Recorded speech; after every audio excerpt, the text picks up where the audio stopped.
Hi అండి అందరికీ. Onion ఈరోజు ఏం కర్రీ చేస్తానో తెలుసా?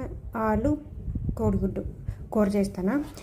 దానికి ఒక ఆనియన్ కట్ చేసుకున్న, ఒక టమోటా, కొత్తిమీర, కరివేపాకు, పుదీనా, పచ్చిమిర్చి కూడా. ఫస్ట్ ఇది పెట్టుకొని కొంచెం నూనె వేసుకోవాలి. దూర పెట్టుకొని కొంచెం నూనె వేసుకొని దీంట్లో తిరగబాతుకు వేసుకుందాం. ఒక ఎర్రగడ్డ, ఒక మిరపకాయ వేసిన. ఈ ఎర్రగడ్డ కొంచెం వేసుకొని తర్వాత కొంచెం కొబ్బరి, అల్లము, తెల్లగడ్డ, చెక్క, లవంగము, కొన్ని మిరియాలు వేసి మిక్సీ కొట్టుకున్నా. ఇంతే మసాలా, ఇంకేం వేయను. కారపొడి వేస్తా, కొంచెం ధనియాల పొడి వేస్తా, అంతే. దీంట్లో ఆనియన్ ఎక్కువ వేపుకొని అవసరం లేదు, కొంచెం మగ్గితే చాలు. గోల్డెన్ బ్రౌన్ కలర్లోకి వచ్చి మగ్గితే చాలు. ఎక్కువ ఫ్రై చేయాల్సిన అవసరం లేదు. కొంచెం వేసుకున్నాం, ఇప్పుడు అయ్యింది కదా.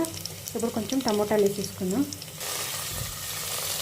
టమోటాలు వేసేసుకున్నాం కదా. పసుపు, ఉప్పు వేసినాక కొద్దిసేపు కలబెట్టుకొని, ఒకసారి కలబెట్టుకొని మూత వేసుకొని టమోటాలు మగ్గినాక ఉంచుకోవాలి. చూసారు కదా, టమోటాలు మగ్గిపోయినాయి కదా. ఇప్పుడు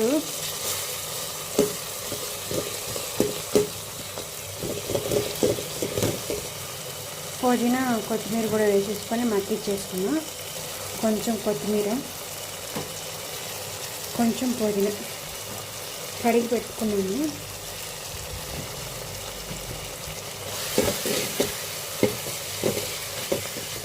ఇది కూడా మగ్గిన తర్వాత మసాలా వేసుకున్నాం. ఇప్పుడే కొంచెం ఆలు కట్ చేసుకున్నాం కదా, దీన్ని కట్ చేసి దీంట్లో వేసేసుకున్నాం. మళ్ళీ ఉడకవు. కట్ చేసి వేసేసుకొని కొద్దిసేపు మగ్గిన తర్వాత ఆ తర్వాత మసాలాలు యాడ్ చేసుకోవచ్చు. ఎందుకంటే ముందే వేస్తే ఆలు ఉడకదు, అందుకు. ఓకేనా? ఆలు కూడా చూసారు కదా, ఆలు కూడా కొంచెం మగ్గిపోయింది. ఇప్పుడు అది కొబ్బరి అవన్నీ చెప్పాను కదా, అవి వేసేసుకున్నాం.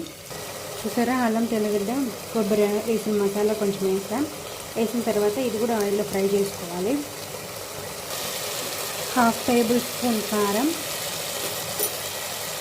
వేసుకోవాలి.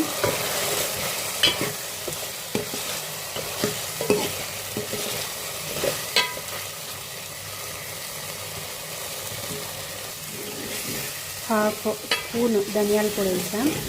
చూసారా, ఇట్లా కలబెట్టుకొని ఈ కారము, ధనియాల పొడి కూడా ఆయిల్లో కొద్దిసేపు ఫ్రై అయింది.